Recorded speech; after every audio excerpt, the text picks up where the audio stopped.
सच्चिदानंद भगवान का आश्रय नहीं तो हर चेष्टा उनकी पाखंड हो जाती है। भगवत रसिक जी कह रहे हैं, बिन विवेक वैराग्य भक्ति बिन सत्य नए को मानो, भगवत विमुख कपट चतुराई सो पाखंड ही जानो। ऐसा पाखंड फल फूल रहा है कि लौकिक बुद्धि रखने वाले बस यही समझते हैं कि यही सार बात है। नहीं, कर लो कर लो, तुम्हें 50-100 वर्ष मिले, पाखंड कर लो, दंभ कर लो, नाटक कर लो, जो चाहो एकत्रित कर लो। दुनिया का एक कबाड़ है। जब छूटने का समय आएगा तब तुम्हें पता चलेगा। मन पछताई है अवसर बीते। समय था तो प्रायश्चित नहीं किया अपने पाखंड का, दंभ का, पाप का। कल चर्चा हुई थी, दो नहीं रख के यहां से जाना चाहिए, एक ऋण और दूसरा पाप, नहीं तो तुम्हारे को आना पड़ेगा, दुर्गति हो जाएगी। किसी का एक पैसे का, एक वस्तु का उधार ऋण नहीं होना चाहिए जीवन में। और कोई भी पाप अब हमको साथ लेके नहीं जाना। अगर भूल से हो गए हैं तो हम उनका यहां प्रायश्चित करेंगे, अंदर से जलेंगे और संत महात्माओं से पूछेंगे इस पाप का हम क्या दंड स्वीकार करें, कौन सा प्रायश्चित करें। वो जो आदेश करें बिना किसी प्रश्न के, संशय के उसे स्वीकार कर लो, पाप नष्ट हो जाएगा। पाप और ऋण ये अपने जीवन में नहीं होना चाहिए, पर पाखंड, दंभ ये केवल पाप कराता है। भोले भाले भूले हुए जीव प्राणी वो जानते नहीं हैं कि किसे सत्य अध्यात्म कहते हैं। बस भूल में और भूल बटोरते घूम रहे हैं। कहीं कुछ भी तुम्हें मांगने की जरूरत नहीं, किसी के आगे हाथ पसारने की जरूरत नहीं कि आशीर्वाद दे दीजिए। हमारी प्रार्थना मान लीजिए। यदि आप नाम जापक हैं तो दूसरों को सुख देने की सामर्थ्य रखने वाले हैं। आप भगवान के अंश हैं। आप कोई साधारण नहीं, आप अपने स्वरूप को पहचानिए, ये भटकना छोड़िए। आप परम स्वतंत्र भगवान के अंश हैं, आप परम स्वतंत्र हैं। ये माया आपको जो बांधे हुए है, इसी से मुक्त होने के लिए, इसी भ्रम को मिटाने के लिए हमें मानव देह मिला है। ए मारे घूम रहे, हमें सुख मिल जाएगा, कोई दे देगा आशीर्वाद। अरे आशीर्वाद भगवान ने दे दिया तुम्हें, तुम भगवान के अंश हो, तुम्हें मानव दे दिया, तुम्हें बुद्धि दे दी, विवेक दे दिया। इससे तुम सुखी नहीं हो पा रहे तो किसी के आशीर्वाद से क्या सुखी हो जाओगे। आशीर्वाद भी वही लागू होता है जो सत्कर्मी होता है, जो पाप नाशक अनुष्ठान किए हुए उसी के ऊपर आशीर्वाद जाता है। आप सोचे आप करें पाप, विषय विलासिता, और आपको कोई परमहंस आशीर्वाद दे दे, आपकी सामर्थ्य नहीं कि ऐसे आशीर्वाद देने वाले महापुरुष तक पहुंच पाए। जो पे दुष्ट हृदय सोई होई, मोरे सन्मुख आव की सोई। वो जा ही नहीं सकता। अगर चले गए तो आशीर्वाद मांगने की जरूरत नहीं है, वो बात मिल जाएगी जो तुम्हें दूसरों को आशीर्वाद देने की सामर्थ्य प्रदान कर देगी। अपने लोग भगवान को भी आशीर्वाद देते हैं, अपने लोग महारानी जी को आशीर्वाद देते हैं, उन्हीं के नाम बल से, उन्हीं के चरण आश्रय बल से। लाडली जो थारो अविचल रहो जो सुहाग, आपका सुहाग अविचल रहे, आप दोनों ऐसे सुखी रहे। जब हम अपने आराध्य देव श्यामा से हमको आशीर्वाद दे सकते हैं, फिर और कौन बचा। तो किसके बल से? उनके नाम बल से, उनकी आराधना के बल से। क्या आप नाम जप नहीं कर सकते? क्या आप आराधना करके ऐसे समर्थ नहीं बन सकते? समर्थ वही है जिसका हाथ फैलाना मिट जाए, किसी से भी नहीं। आपके पास नाम है, आपके पास मंत्र है, उपासना है, आप समर्थ हैं, पर आप अपनी वस्तु को पहचान ही नहीं रहे। नाम जप में रुचि नहीं, सतमार्ग सत्क्रियाएं ये रुचि नहीं, तो कहीं भी भाग के चले जाओ, दुख ही मिलेगा, अशांति मिलेगी, चिंता मिलेगी, आशीर्वाद नहीं मिलेगा। वो देगा भी तो लगेगा नहीं, क्योंकि हृदय में हमारे अंदर पात्रता नहीं आ रही। पात्रता नाम जब से आती, मान लो प्रार्थना, कुछ समझ में आवे या ना आवे, राधा राधा राधा। श्रीपाद कह रहे हैं न राधा प्रियो नापि वृंदावनम और नैव वृंदान तत्प्रेम भाजाम। प्रेम भाजाम, जो प्रेम पात्र बन चुके हैं, जिनके हृदय में वृंदावन प्रकाशित हो चुका है, प्रिया प्रीतम खेल रहे हैं, ऐसे महापुरुषों का संग नहीं, वृंदावन का आश्रय वास नहीं और प्रिया प्रीतम की उपासना नहीं, तो तुम्हारा जीवन धिक्कार। किस काम का जीवन? ये बच्चे पैदा करना, सोना, खाना, पीना, रहना, जीना, ये तो सुअर कुत्ता भी कर रहे हैं। देव दुर्लभ मनुष्य देह कही गई, बड़े भाग मानुष तन पावा, सुर दुर्लभ सद ग्रंथन गावा। दुर्लभो मानुषो देहो, बड़ी महिमा किस बात की? भगवत प्राप्ति की, जीवन मुक्त होने के लिए, भजन रूपी धन कमाने के लिए। यदि भजन नहीं, ज्ञान नहीं, भक्ति नहीं, वैराग्य नहीं, तो फिर पशु से बढ़कर के तुम नहीं हुए, पशु से नीचे ही हुए। क्योंकि पशु तो अपने कर्मों का भोग कर ऊपर उठ रहे हैं, तुम सबसे ऊपर आकर अब ऐसे कर्म कर रहे हो कि नीची योनियों को जाओगे। श्रीपाद कह रहे हैं कोई भी आराधना किए बिना प्रभु की सुखी नहीं हो सकता, चाहे वो ब्रह्मा के पद में ही क्यों ना हो।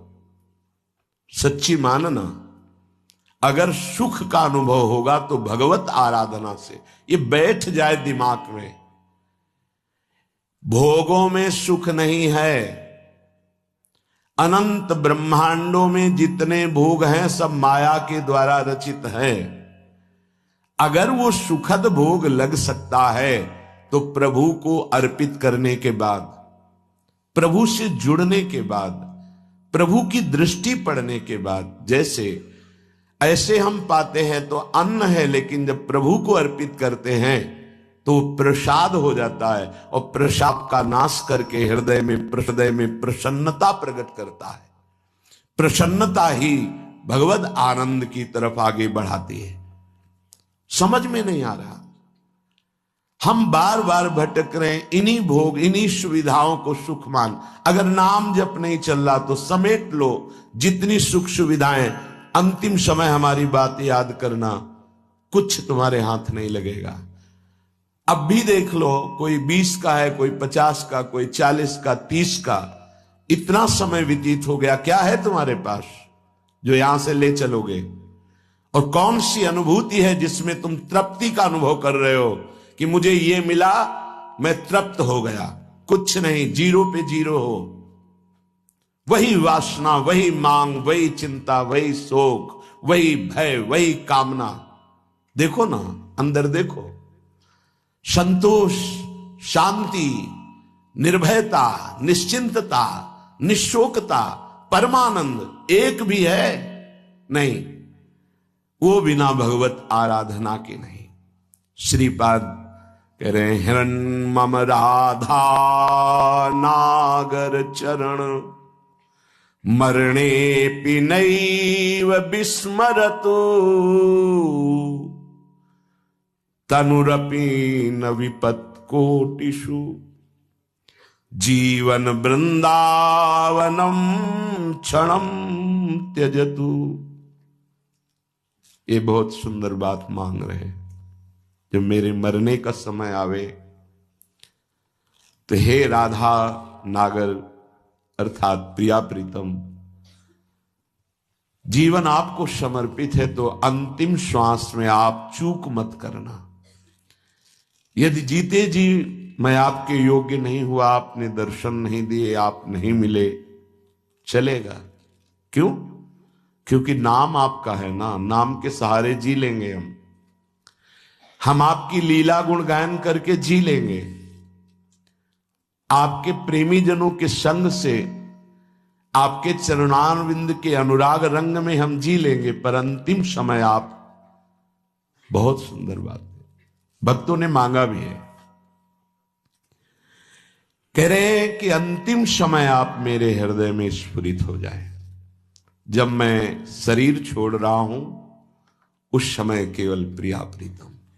निश्चित निश्चित ये हमारा विश्वास, हमारा हृदय इस बात को पक्का करता है कि जैसे भी बने हम लगे रहे हैं जीवन भर प्रभु के चरणों में, तो अंतिम में प्रभु फिर अपनी कृपा विशेष करते हैं। उस उपासक के हृदय में प्रभु स्फुरित हो जाते हैं, स्मरण रूप में या रूप रूप में स्फुरित हो जाते हैं। यदि जीवन में किसी महात्मा का संग रहा है, श्री प्रिया प्रीतम की किंचन मात्र आराधना बनी है, धाम आदि भगवत पुरियों का, धामों का तीर्थाटन अवगाहन थोड़ा भी वास हुआ है, वो अंदर से आश्रय प्रभु का रहा है, तो अंतिम समय उसके भगवान पधारते हैं। निश्चित ये हमारा विश्वास कहता है, क्योंकि अंतिम गति ही परम पद या अगला जन्म या दुर्गति, अंतिम क्षण जो होता है वो महामहिम माना जाता है। कहते आपके विश्वास से क्या प्रमाण क्या है? तो अजामिल जो भी बोलो, आपके विश्वास से क्या प्रमाण क्या है? तो अजामिल संध्या करने वाला, शास्त्र स्वाध्याय करने वाला, धर्माचरण परायण और बुजुर्गों की, गुरुजनों की सेवा करने वाला था। उस सेवा के लिए ही जंगल में समिधा लेने गया था। वहां व्यभिचार परायण वैश्या और व्यक्ति को देखा, कामांध हो गया। एक दृश्य ने उसे पूरे जीवन को बर्बाद कर दिया। तो अंतिम समय में जब वृद्धावस्था की सीमा चल रही थी कि उस समय संतान का योग था ही नहीं, पर संत जन आए और उन्होंने कहा कि अब जो संतान होगी उसका नाम नारायण रखना।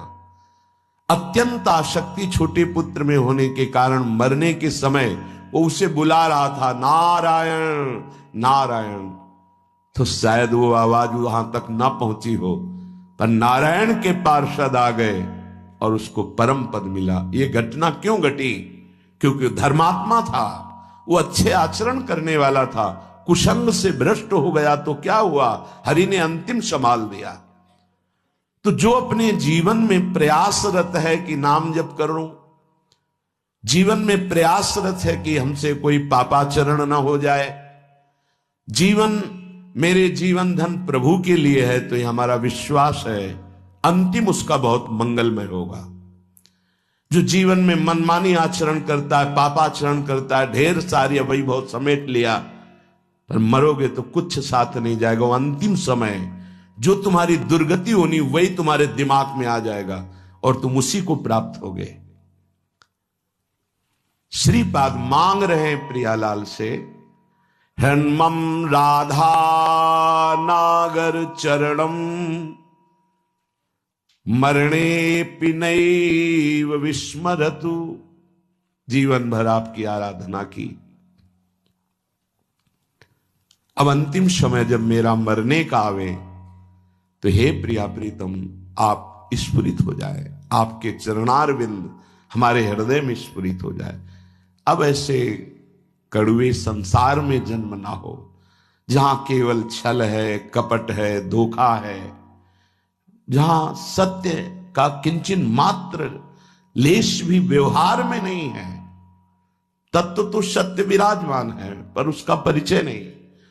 असत माया का खेल चल रहा, नहीं जन्मना ऐसे संसार में। हमें आपकी प्राप्ति करनी है।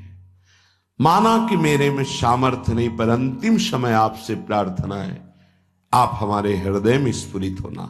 और हे वृंदावन, आप मुझे ऐसी सामर्थ्य देना कि भारी दुख का समय हो अंतिम, तो भी मैं आपके धाम से अपने शरीर को बाहर न जाने दूं। ये बड़ी बात है। एक क्षण के लिए भी मैं कभी अंतिम चेष्टा में, जब मेरा शरीर भारी पीड़ा में हो, यहां से जब जाना होता है, जिनका आखिरी जन्म होता है, तो बहुत कुछ हमारी गंदगी जमा है जन्म जन्मांतरों की, वो बहुत शीघ्र भुगवाई जाती थोड़ा थोड़ा करके। तो देखा जाता है कि बड़े महापुरुष भी अंतिम समय बहुत ही विकराल परिस्थिति आ जाती है, उस समय भागना नहीं है औषधि के लिए, नहीं, ये धैर्य उपासक के अंदर ही होता है।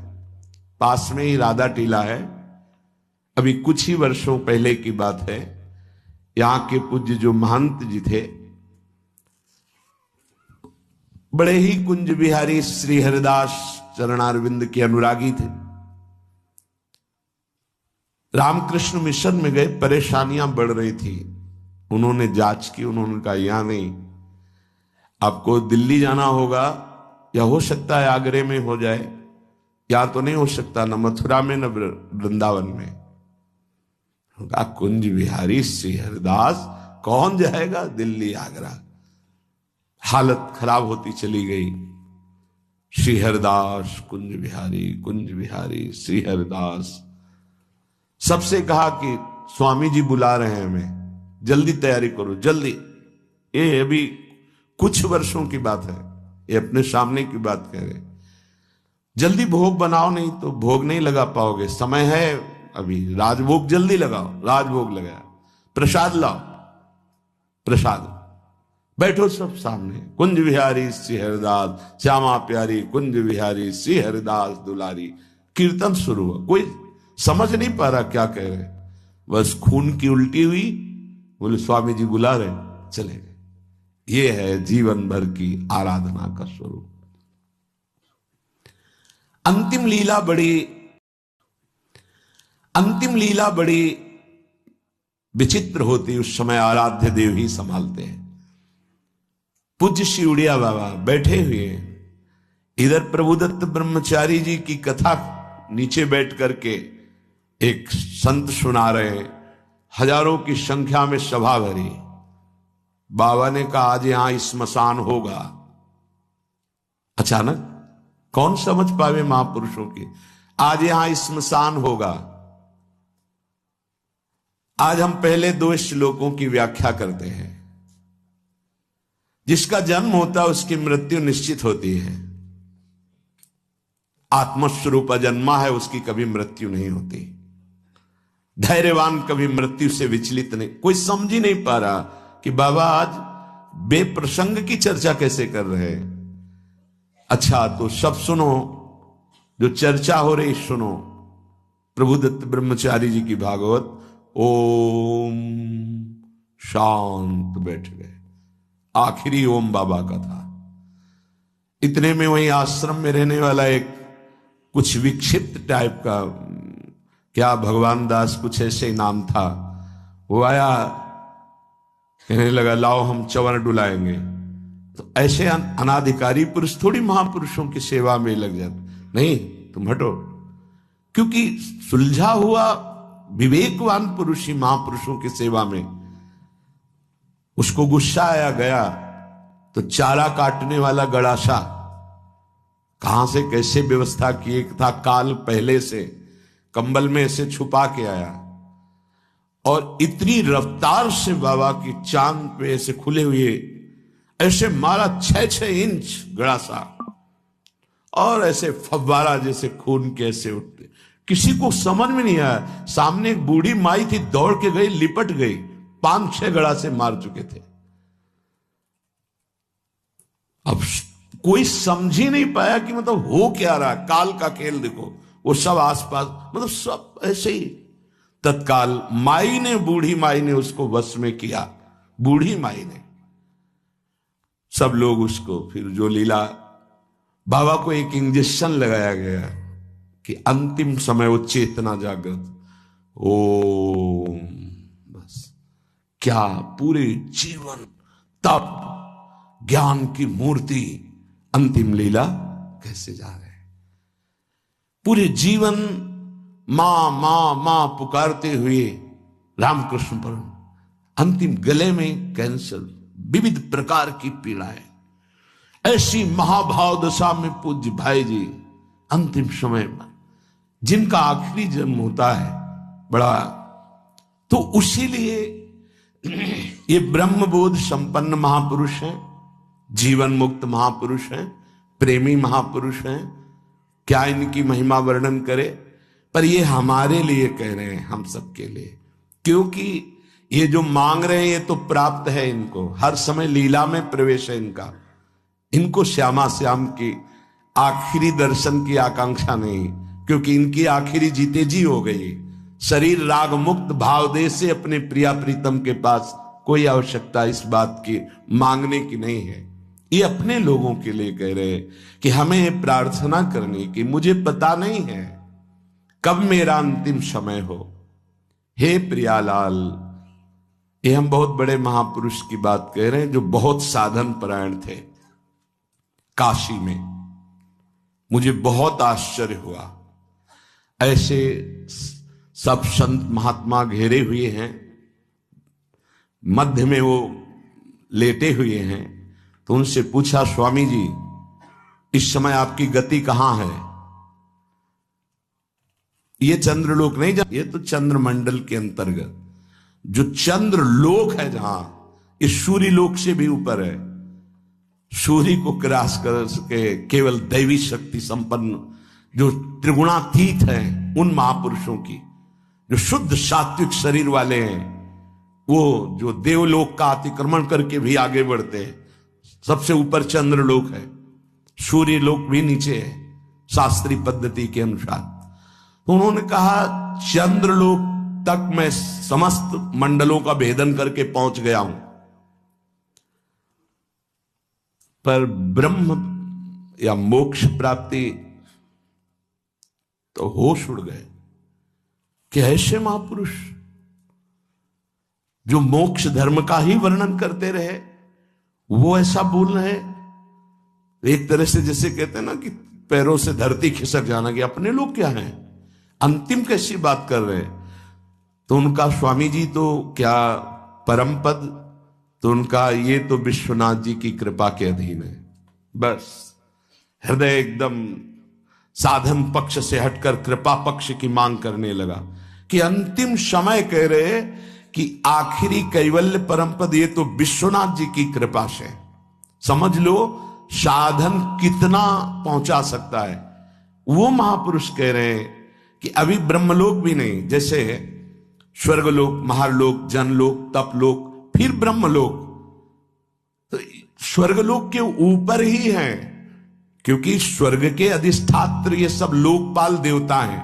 वरुण जी, सूर्य जी, अग्नि जी, वायु जी, चंद्र जी, ये सब लोकपाल हैं। इनके एक अपने अपने लोक हैं, उन लोकों में इनके आराधक उपासक वहां पहुंचते हैं।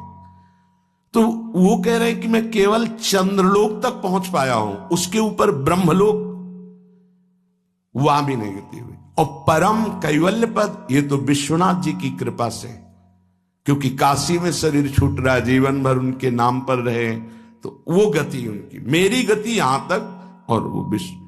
तब ये समझ में आया कि आखिरी बात तो कृपा ही है। कि तभी लिखा है ध्यान मूलम गुरु मूर्ति, पूजा मूलम गुरु पदम, मंत्र मूलम गुरु वाक्यम, मोक्ष मूलम गुरु कृपा। महादेव गुरुदेव हैं, श्री जी गुरुदेव हैं, इन्हीं की कृपा से ही मोक्ष मूलम। तभी आजीवन